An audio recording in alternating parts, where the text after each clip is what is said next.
exemption kita sa any mandatorious authority sa government kay wala pa ang Republic of the Philippines since time immemorial implemented na kini nga balaod nga moy atong gisunod karon nga anay sulat sa atong ginatangkil nga diin mao ang giingon ni former President Edralin Marcos Sr.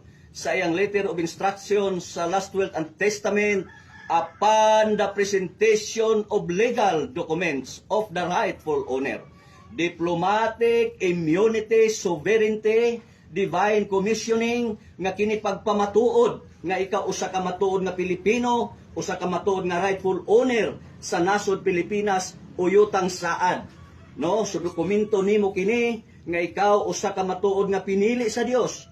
Ikaw usa ka matuod nga kaliwat sa mga hari, rayna, prinsipe ug mga prinsesa tungod kay imong gi-practice ang pagkinabuhi sa custom and tradition divine customary law.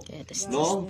Busa mao kini ang ato usab nga gipaglaban karon og gipaningkamutan nga masabtan kini sa atong sibil nga panggobyerno o corporate law para nga makabot na nato ang kalinaw tungod kay an any branches of civil government sa atong panahon karon mag-assist na lang natong tribo nga nagasunod sa Dios nun nga pamalaod sa Republic Act